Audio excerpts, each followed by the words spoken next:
Today we're taking a look at these college basketball matches, which are happening on Sunday, March 19, 2023, and giving you our team and total picks for today. Welcome back to High Stakes. Before we dive into our video, don't forget to subscribe and push that notification bell to get notified as soon as we release these sport prediction videos, and make sure to watch it till the end so you don't miss any of our picks. Also check out our Patreon if you want access our premium picks. Our Patreon is a way for us to help you improve your chances of making more money. You will find the link in description and comments section below. One more thing before we start, check out our new channel High Stakes Props and Parlays, where you can find our player props and parlay picks predictions. You will find the link in the description and comments section below. Eastern Kentucky vs Cleveland State. When looking at KenPom's adjusted efficiency margin, there is a slight difference as Cleveland State is 178th in the country with a -0.76 rating thus far, while Eastern Kentucky is 168th in collegiate basketball with a -0.06 rating up to this point. The defensive showing as of late tells us a huge difference between these teams, as the Colonels are allowing 59.7 points in their previous 3 games, while the Vikings are giving up 73.5 points in their last 4 games. All in all, go with the Eastern Kentucky Colonels to cover the spread in this first round matchup. Our team pick is Eastern Kentucky Colonels. Both offenses have been scoring the ball at a great level, as Eastern Kentucky is scoring 71.8 points in their last 5 games, while Cleveland State is averaging 76.3 points in their previous 3 games. These teams are 2 of the best in all of the NCAA with offensive rebounds, as the Colonels are 9th with 11 offensive rebounds per game, while the Vikings are 17th with 11.6 offensive rebounds per game up to this point.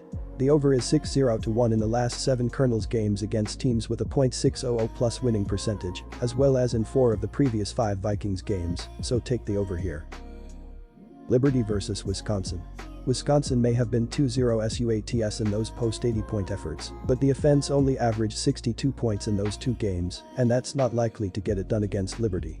The Flames are nearly just as good on defense and have the much easier test in front of them dealing with that Badgers attack, and Wisconsin's 6-9 ATS record at home this year does them no favors either.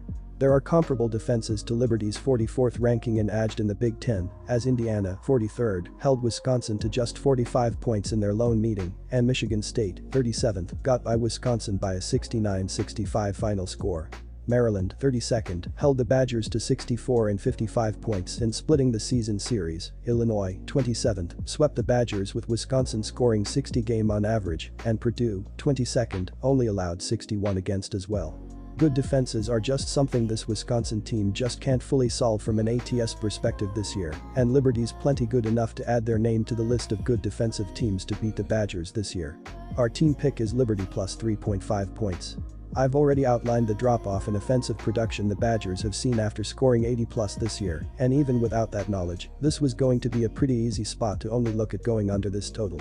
2 great defenses ranked in the top 50 in AGD on KenPom are behind most of that, as is Wisconsin's preference for a slow pace at home, with their 6-10 OU record in that building. Liberty's not going to be interested in pushing things against an excellent Wisconsin defense. Outside of the better-than-average chance at OT given this tight point spread, there just might not be enough time in the game for these 2 teams to threaten going over this number. Our total pick is under 128.5 points. Pittsburgh vs Xavier. Pittsburgh is allowing an average of just 50.0 points per game in its first 2 games of the NCAA tournament as the Panthers' defense has tightened. Pittsburgh held Iowa State to 23% shooting overall and 10% shooting from long range. Xavier is a strong shooting team, hitting 50% of its field goal attempts during a regular season, but against first-round opponent, Kennesaw State shot only 17% from behind the 3-point line and cannot afford to shoot poorly against the Panthers.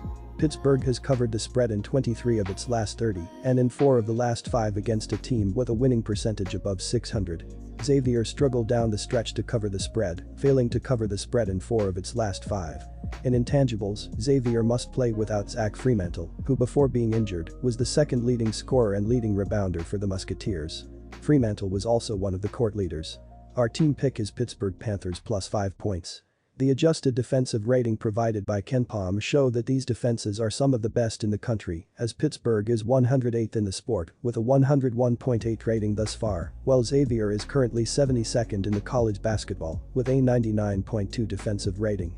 Neither team has been scoring the ball too well as of late, either, as the Panthers are averaging 69.3 points in their last 4 games, while the Musketeers are scoring 68.3 points in their previous 3 games, which is way under the total they have here. The under has hit in 4 of the previous 5 Musketeers games against teams with a .600 plus winning percentage, as well as in each of the last 7 Panthers games played on Sunday, so go with under 152.5 points here. Rice vs Duquesne. Both teams can flat out score, but Duquesne is an average team on the defensive end, while Rice is very poor on the defensive end. When the Dukes have won down the stretch, they have been dominant more often than not, with 10 of their last 11 wins coming by at least 9 points or more. When Rice loses, they tend to lose big, with 4 of their previous 5 losses coming by 16 points or more. I will take Duquesne to roll. Our team pick is Duquesne Dukes -6 points. Both of these teams have had the over hit more often than the under this season, going a combined 37-25. In their recent games, the Owls have seen the total go over in 8 of their last 12 games, while the Dukes have seen the same in 5 of their last 6, including their last 7 March games overall. A big component of these trends is their relative paces of play. Rice is ranked 49th in Pomeroy's adjusted tempo out of 363 teams, while Duquesne is only a little ways behind at 138th. A higher tempo means that they average more possessions per game, which naturally leads to more scoring opportunities. The combination of recent trends and the Dukes' deep shooting against the porous Owls' defense has me leaning toward the over in this matchup. Eastern Washington vs Oklahoma State. Eastern Washington is not a team that I want to bet against as a double-digit underdog, as it is one of the top shooting squads in the country. The Eagles have also improved dramatically since early in the season, and they could have made some noise in the NCAA tournament had they not had one of their worst performances in the conference tournament.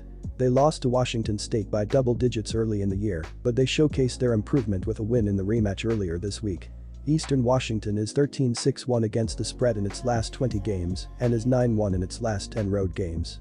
The Eagles should be more excited about the opportunity to play in the NIT than Oklahoma State, giving them an extra edge on Sunday. The Cowboys have only covered twice in their last 9 games. Our team pick is Eastern Washington plus 12 points. Eastern Washington's 7-3 ATS success as a road underdog has come in large part because they make sure that their offense travels.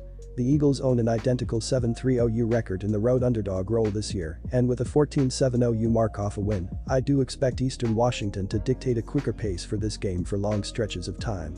Those other highly ranked offenses from the Big 12 I mentioned earlier about having success against Oklahoma State still got to 70-plus points nearly every time, and Eastern Washington's only been held to under 72 points once in their last 14 games.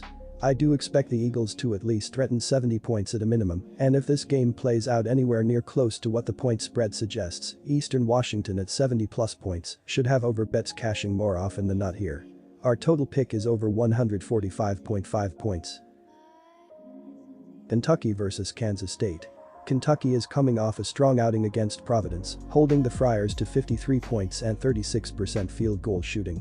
Kentucky cleaned up on the boards against Providence with 46 rebounds, including 16 off the offensive glass, while holding Providence to 27 rebounds and only 7 offensive boards.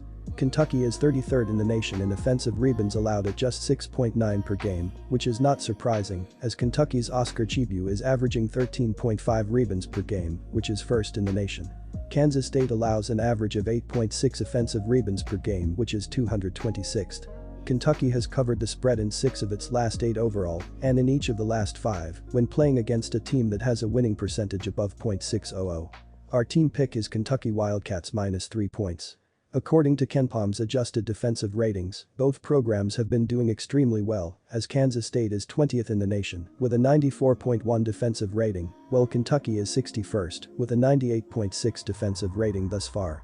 Kentucky is playing at a more methodical level and will slow the pace of this game down, as Kentucky is 232nd in the sport with 69 possessions per game, while Kansas State is 42nd with 73.4 possessions per game. The under has hit in 4 of the last 5 Kentucky games, as well as in 5 of the previous 6 Kansas State games against teams with a .600 plus winning percentage, so go with under 144.5 points here.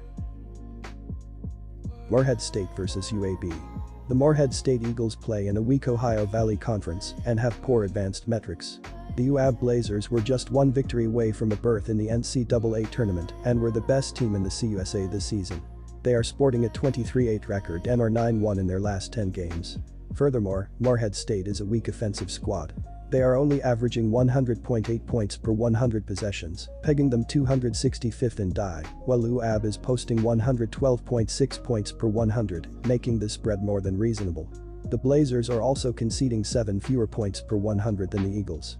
NCAAB has a dynamic player in Jordan Walker, who has the ability to carry a squad to victory. He is averaging a dazzling 23 ppg on the season. Our team pick is Blazers minus 15 points. When diving into the defense in the last 3 games, both teams are locking it down, as Morehead State is allowing 42% from the field, while NCAAB is allowing 41.2% of shots against them to fall. If you take a little bit of a broader look at the defense, they are both doing well, as the Eagles are giving up 61.6 points in their previous 5 games, while the Blazers are allowing 66.8 points in their last 4 games.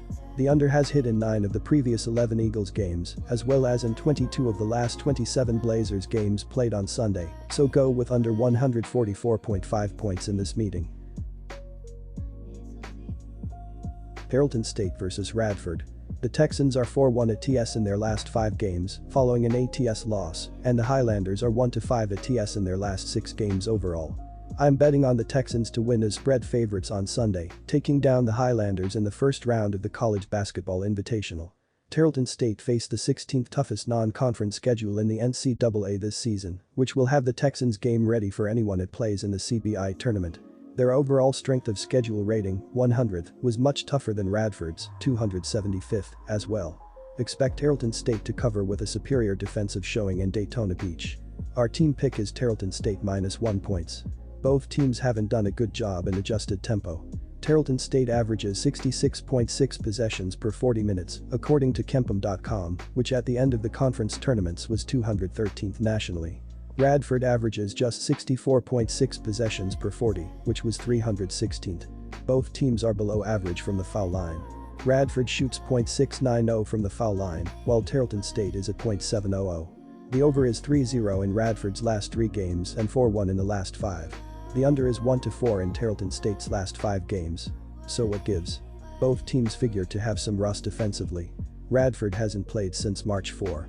Tarleton State last played on March 9. Take under 136.5 points.